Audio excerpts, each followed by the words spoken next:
Good evening, welcome to the Bath Studio School, and tonight we are joined by Joe Raymond, Labour Councillor for Bath. So, Mr Raymond, could you tell us a bit about yourself? So I'm a Labour councillor in Twerton, which is one of the most deprived areas of Bath. I've been a councillor there for the last 3 years or so.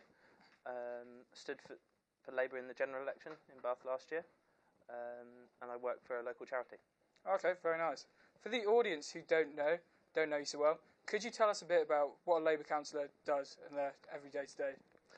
So my main things are representing the people in Twerton, dealing with casework issues, helping them out when they need a hand, and trying to make positive change across the whole of Bath and North East Somerset with Labour values. So doing things like recently we've got better support for the children of alcoholics in Baines. We've got care leavers exempted from council tax up to the age of 25. We've stopped any badger culling on council land. So that, just a few of the things that we've done recently. And probably one of the best things that we've done since I was elected was we put forward a motion about resettling Syrian refugees in Baines, and now we've got a number of families of Syrian refugees living in Bath. Okay, and when you're not working, what do you like to get up to yourself in your free time?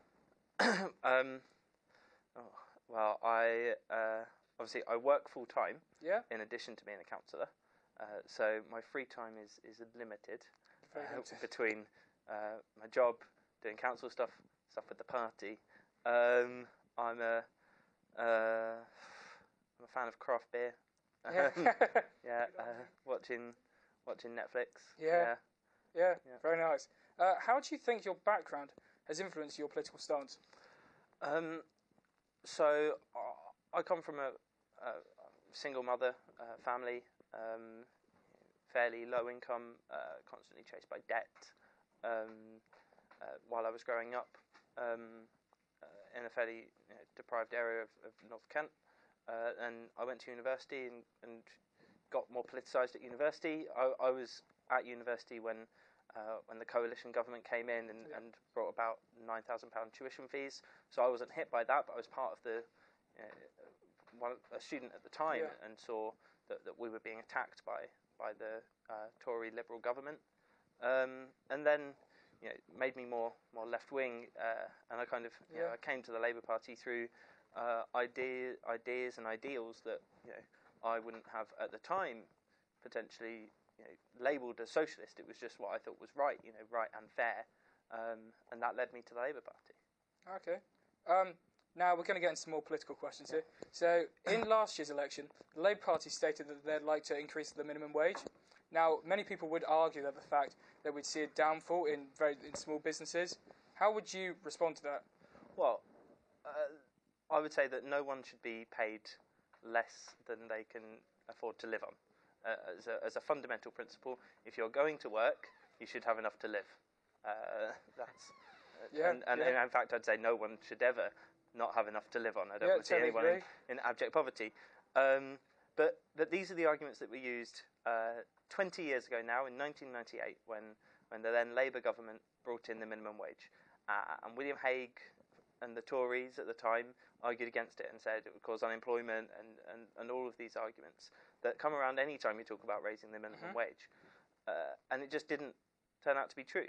These are arguments made by people who have a vested interest in keeping the minimum wage low. These are people who want to pay their staff less so that they can profit more, and then those staff will get tax credits and other social securities to top up their income, despite the fact that they're working. When things like tax credits, are great and stop people from falling into massive poverty, but at the end of the day, for a lot of people, that is the state and the taxpayer, the general public, topping up the wages because their employers are not paying them enough. And actually, the employers should be paying them enough. We shouldn't be subsidising bad bosses. Yeah. So you don't think that increasing the minimum wage would have any negative impact on small businesses or the livelihood of the others, like the family supporting the owners of small businesses and stuff like that? No, I don't think so.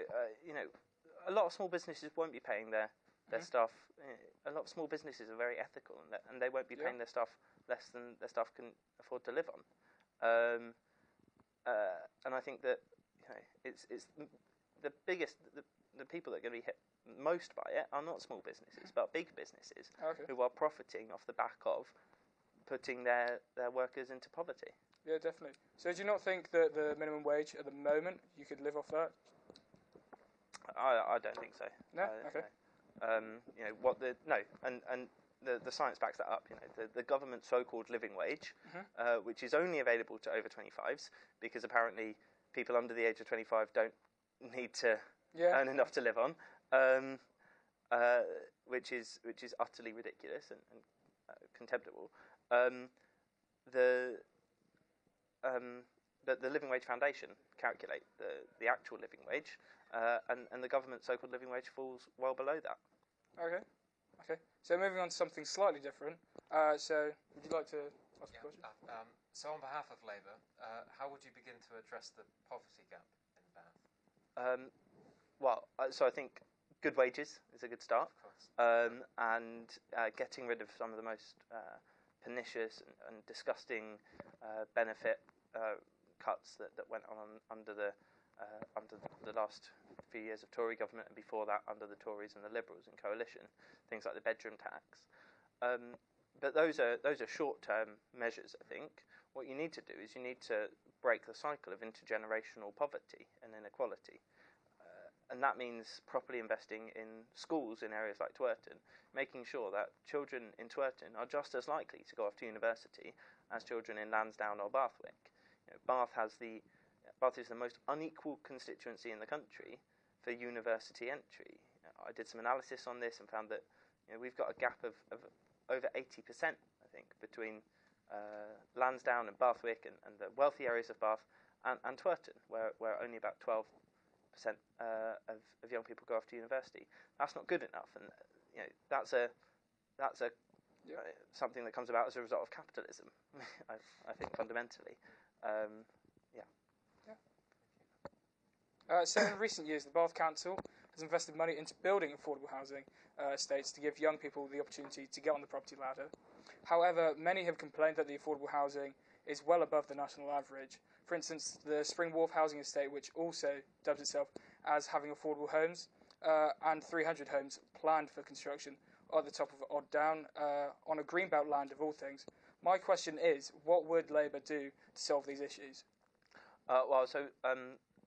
Jeremy Corbyn the other day launched a policy paper called Housing for the Many, Not the Few. And it's about, I think we need to redefine affordable, because 80% of market value is not affordable for most people. We need a massive house building programme, and that means building council houses at social rent, not just luxury houses with then a few that are sold at 80% of market rent. Because that's not accessible to the vast majority of people. That's not accessible to me or any other young person. That's accessible still just to fairly wealthy people. We need to be building council houses so people are renting at a properly affordable rent. And I'd like to see us eventually go back to the days where, when council estates and council housing was first built, and you had that massive housing boom after the Second World War. We want to go back to a situation where these estates are not just kind of areas just for people who are on social security or on low incomes. They should be vibrant communities for everyone. We shouldn't see social housing and council housing as just something for the very poorest.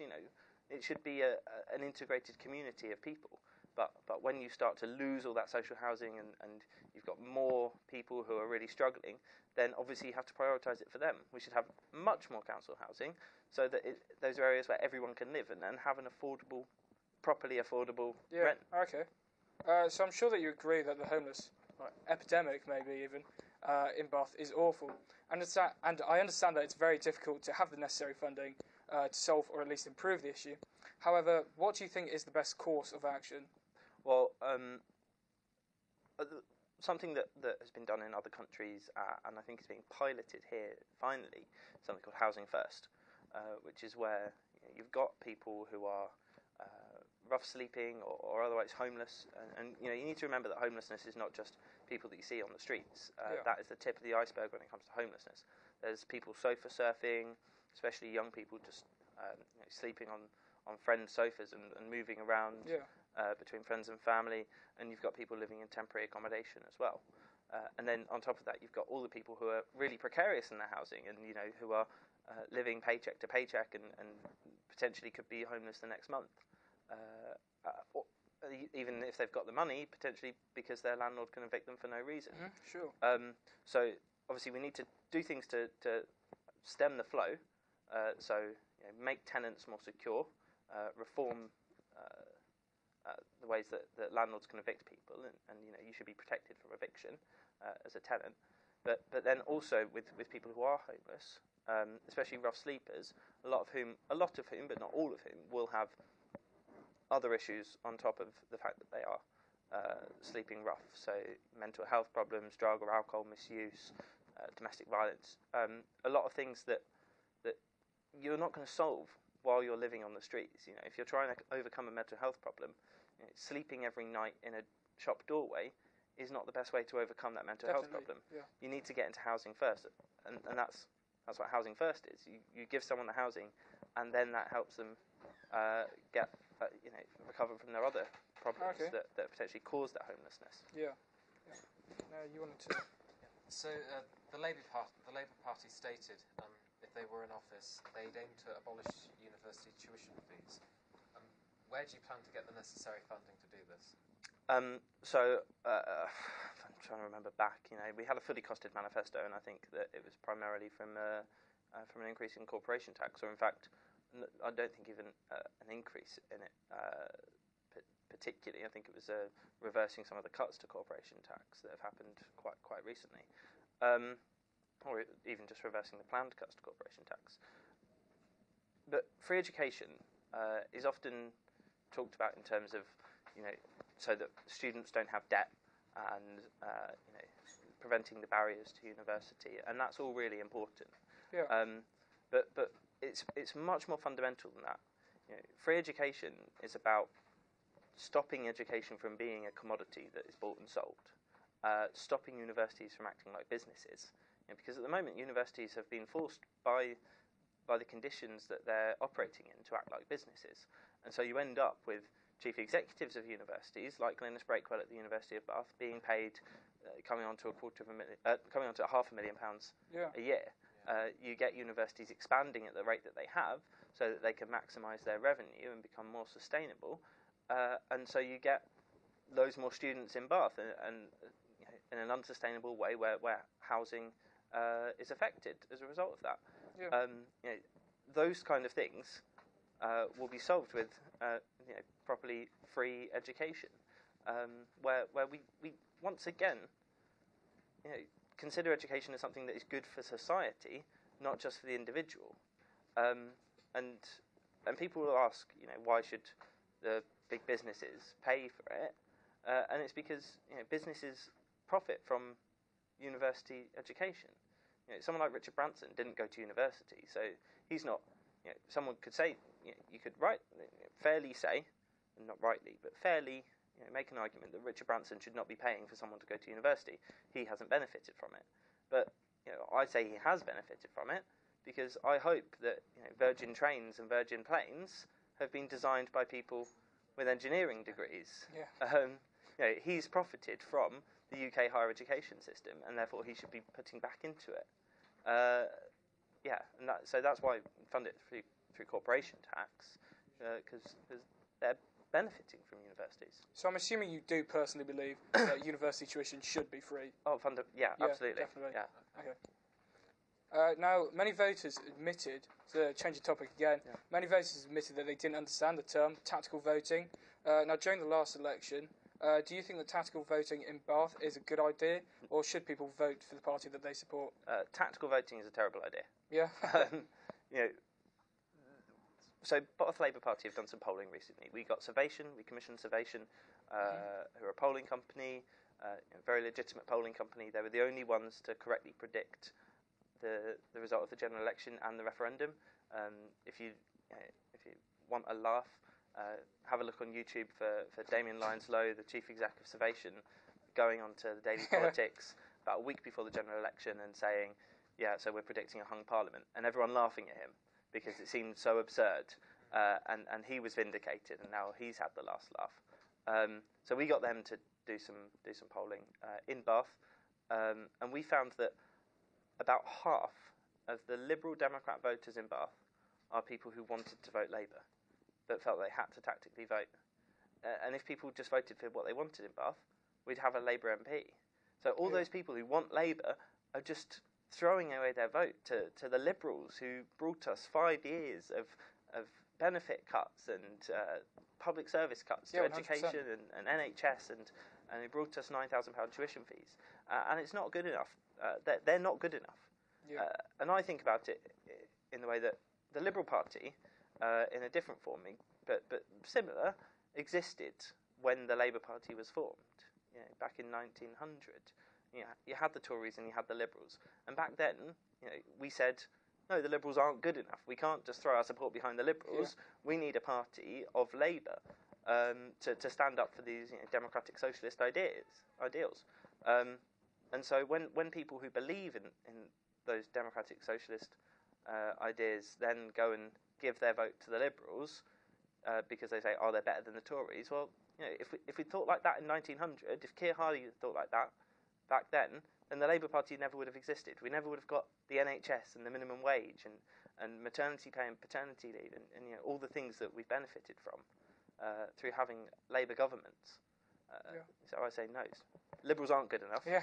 Vote Labour in Bath, and if everyone who wanted Labour voted Labour, we'd get Labour. Yeah. Okay. Now, do you want to? So, what are the issues that you feel passionate about? What are some political... So you personally? Poverty and inequality. Yeah. Okay. It's and from that stems loads of other things. Like I've said about education being a cause of unequal education being a cause of inequality later in life, and then from that and income inequality, you then get health inequality, where there's a 10-year life expectancy gap in Bath, where if you live in one area of Bath, if you're born and grow up in one area of Bath, compared to another area, you can live 10 years less, which is just unacceptable. So a few more local topics then. Yeah. What are your opinions on the way Beech & Cliff dealt with the slave auction incident? So I thought long and hard about it, actually, because often you see these kinds of things and you have a snap reaction, and I think it's really important not to. You have to think, did the governors have more information than perhaps the public would? Is it, would it be right for young people? What are the circumstances in which you potentially massively disrupt a young person's education and by permanently excluding them and therefore the difference that makes in later years. But having thought about all of that, I can't see any justification for not expelling the pupils that did it, because you have to have a zero tolerance policy to racism. That was just unreconstructed racism that I think anyone, especially anyone at secondary school, knows is wrong, and knows is unacceptable, and would know the most likely outcome of that would be that they would be permanently excluded, and the damage that was done to that child who had this done to them, I see no justification for them for the governors overturning the head teacher's decision. And I think those governors probably need to consider their positions on that school governing board now. Yeah. So you've recently mentioned the admissions policy at Beech & Cliff. What are the main problems with their policy? It's quite a complicated thing. So I'll tell you how I came across it. Yeah. Was because lots of young people or lots of parents in the south of Bath, in places like Odd Down, were emailing me saying, I didn't get my kid didn't get into any of the schools that we picked. They're now being sent to St Mark's, which is the opposite side of Bath. And Beech and Cliff kept coming up with people not getting in there, and I thought, hang on, but you're living quite close to Beech and Cliff. How are they not getting in? And so I looked at their admissions policy, and then I did some mapping on of the last few years of their admissions, because they tell you. So their admissions policy is that they go through all the like siblings at school, you're in care, etc., things like that, and then you get down to just based on distance from the school. And with all the other schools in Bath, they do it just based on straight line distance away from the school. Beech and Cliff, they have reserved 40% of the remaining places for children north of the river, 40% south of the river, and 20% outside Bath. And so I mapped that out north and south of the river and found that basically if you live north of the river, you've got a much better chance of getting in. There's far fewer children north of the river. So what that means is that north of the river, where on average house prices are 10% higher and people are wealthier, you've got about 50% better chance of your kid getting in, which is just not right, especially because the school is south of the river. Yeah. And what that does is it means that you've got a very, very narrow radius south of the river where children can get in, and a very wide one north of the river. And that just didn't seem fair to me. And I put that onto a map of child poverty in Bath and found that you've got this big area of child poverty around the southwest of Bath, and they're always excluded. Okay. Yeah, but if you just had a straight line distance, then a lot of the time they would be included. Okay. Yeah. And so that was quite technical. As a request from the students at our school, what are your ideas to reverse the mental health crisis at the moment? And do you feel that the current government's avoiding the issue? So, I think there's a tendency with people on the right who've now, the Tories and to an extent the Liberals, who've they've seen that people care about mental health. And seen that there is a crisis in mental health, and so what they've done is they've started talking about mental health a lot, which is good. And breaking stigma is good, and getting people to talk is good. But once you've got people to talk and open up about mental health problems and identify that they've got a mental health problem, and there then needs to be money available for mental health care. And that has been cut. That was cut by the coalition, cut by the Tories, and we've now got, I think, 5,000 fewer mental health nurses. I do check that number; it might not be right. I'm plucking that out of the depths of my memory, but and so when they talk about mental health, it is all words and no action. They talk about parity between physical and mental health, but we don't see that at all. We see physical health in the NHS being cut, and then mental health being cut more. I don't want both to be cut the same. I want both to go up in terms of funding. But so I think we need better investment in mental health within the NHS. Okay, and I think Chloe from our Year 13 journalism class. I have a few questions relating back to homelessness again and things like that. I was wondering. We spend so much money on the wrong sorts of things in relation to that. I mean, there's parts of the country that are spending money in order to put like metal poles on benches, and so homeless people couldn't be sleeping there. Yeah, defensive architecture. Yeah, and I feel like we're spending more money on things which promote homelessness rather than help it. Defensive architecture is disgusting. This kind of thing, and I spoke out when we saw big boards going up in front of empty shop doorways in Bath that were painted nicely, but to stop, and it was admitted, I think, at the time, it was to stop homeless people from having that very rudimentary and inadequate, but some level of shelter from the elements.